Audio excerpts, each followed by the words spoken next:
کبھی سوچا ہے ہم اپنے والدین کے ساتھ ویسا ہی سلوک کرتے ہیں جیسا ہمارے بچے کل ہمارے ساتھ کریں گے؟ زندگی ایک دائرہ ہے، جو آج ہم کرتے ہیں وہی ہمارے پاس لوٹ آتا ہے۔ آج کی کہانی صرف ایک کہانی نہیں، یہ ایک آئینہ ہے جس میں شاید ہم خود کو دیکھ لیں۔ اگر آپ کے گھر میں بزرگ موجود ہیں تو یہ ویڈیو آخر تک ضرور دیکھیں، کیونکہ اس کہانی کا انجام دل دہلا دینے والا ہے۔ چلیے شروع کرتے ہیں آج کی کہانی۔ ایک گاؤں میں ایک بوڑھا شخص رہتا تھا۔ وہ اپنے بیٹے اور بہو ایک چھوٹے سے پوتے کے ساتھ ایک ہی گھر میں رہتا تھا۔ وقت گزر گیا اور بڑھاپا اس پر حاوی ہو گیا۔ اس کے ہاتھ کانپنے لگے اور نظر کمزور ہو گئی، اور کھانا کھاتے ہوئے اکثر اس سے گر جاتا۔ ایک دن کھانا کھاتے وقت اس کے ہاتھ سے پلیٹ گر گئی اور ٹوٹ گئی۔ بہو کو بہت غصہ آیا۔ اس نے بیٹے سے کہا، آپ کے والد کی وجہ سے روز برتن ٹوٹتے ہیں اور کھانا ضائع ہو جاتا ہے، کچھ حل نکالیں۔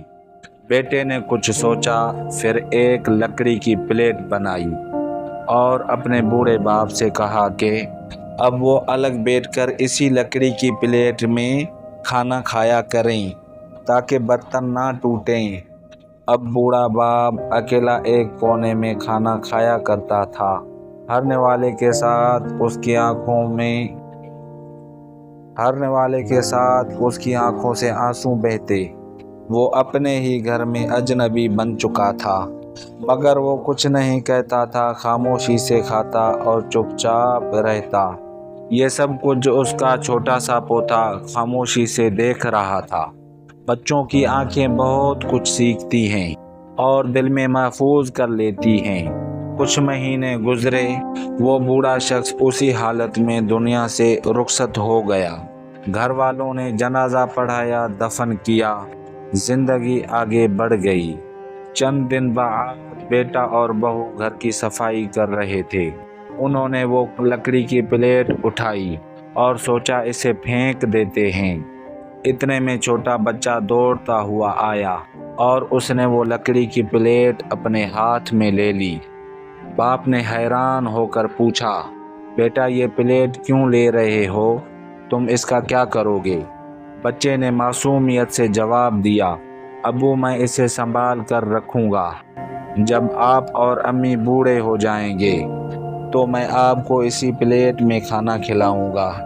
یہ سن کر باپ کے ہاتھ کانپ گئے، آنکھوں سے آنسو بہنے لگے اور اسے اپنی غلطی کا احساس ہو گیا۔ دوستو، بچے ہماری باتوں سے نہیں، ہمارے عمل سے سیکھتے ہیں۔ ہم اپنے والدین کے ساتھ جیسا سلوک کرتے ہیں، کل ہمارے بچے ہمارے ساتھ ویسا ہی کریں گے۔ اگر آج کوئی گھر میں بوڑھا ہے تو اسے بوجھ نہ سمجھیں، کیونکہ کل ہم بھی اسی راستے پر ہوں گے۔ یاد رکھیں، احترام کبھی ضائع نہیں ہوتا، وہ لوٹ کر ضرور آتا ہے۔ اگر کہانی نے آپ کے دل کو چھوا ہو تو لائک کریں اور چینل کو سبسکرائب کریں اور کمنٹ میں لکھیں، ہم اپنے بڑوں کا احترام کریں گے۔ اب میں آپ سے اجازت چاہتا ہوں، ملتے ہیں اگلی کہانی میں۔ اللہ حافظ۔